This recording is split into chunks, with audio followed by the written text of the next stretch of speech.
tourism, I mean, as an industry, it has so much potential. To the GDP, we contribute about between 15 and 18%. Direct employment is about 500,000, and indirect is well beyond 1.2 million. But we still have a lot of challenges. Our potential is far bigger. The government is trying to embrace several policies in order to improve the tourism sector, but still we have faced some constraints, especially on the issue of infrastructure. Right now we grow at 9%. We truly believe we can grow double digits, but there's these fundamental impediments that are stopping us from growing. We need government working together, collaboratively in curbing the wanton destruction of our natural resources, poaching and dynamite being the biggest at the moment. Second is the business environment. Inadequate vision for the sector, incoherent policies, multiplicity of taxes, levies and charges, inadequate marketing and branding, limited tourism infrastructure, skills gap and restrictive labor laws. We are under an immense amount of regulation requirement that is at the same time we see it really as a revenue generating mechanism for government. It is also a corruption generating scenario as well. Now, if we operate in a national park, the park can say these are your rules, and in fact that's what we abide by.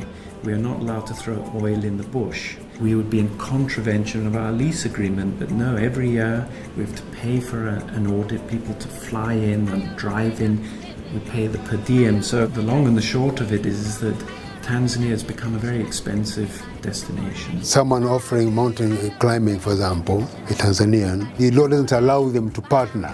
How do they access the international markets, right? The law should enable Tanzanians to grow. Yes, the skills is a big issue, and it can certainly be addressed through trade. We are trying to improve the hotel, upgrading our hotels so as to attract a high quality tourist. We have tried to improve even our attraction sites, but we're still facing a problem, especially on the issue of customer care and the skill and knowledge on tourism. We don't have a high quality skill. We have a Zanzibar tourism colleges, but still it is not to the level to compare with other countries, like for example Kenya. Everybody and their mother has a hospitality training school. They've been popping up left, right and center. Do they have the qualifications to train and teach? But we're just giving people licenses. We talk about, why don't we learn what our neighbors are doing? This would be key, perfect. What are the Kenyans doing right with the education system? What are we doing wrong? In the wildlife area, guiding is the key to your experience, and there's no accreditation in Tanzania whatsoever. Most countries have a guiding accreditation system. We have none. We cannot find Tanzanians who have those qualifications and who can demonstrate those skills. So what do? You want to bring in a guide trainer.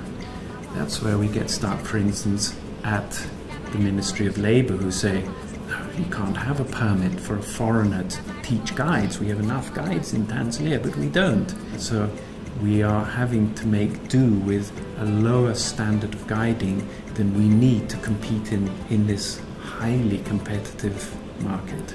When it's given the opportunity, government is now giving back to private sector. Skills development levy, apparently 15 billion shillings. It's a lot of money. So now going back to my members and say, guys, look at what our government is doing. But now it's our turn to move. So this apprenticeship program, we came up with it. They've endorsed it. They're happy with it. Now they're coming back, okay, how can we work together?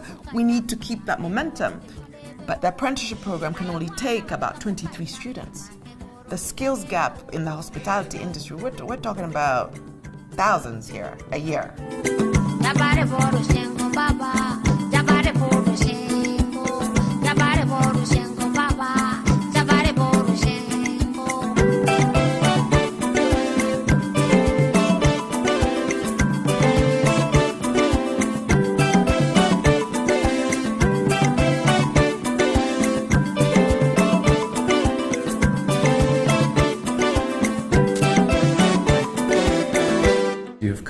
that abide by the rules and are drowning in regulation and fees and whatever. There's a huge cost to compliance, and what's happening is compliant business then starts suffering. So the thing is to make compliance easy, transparent and affordable.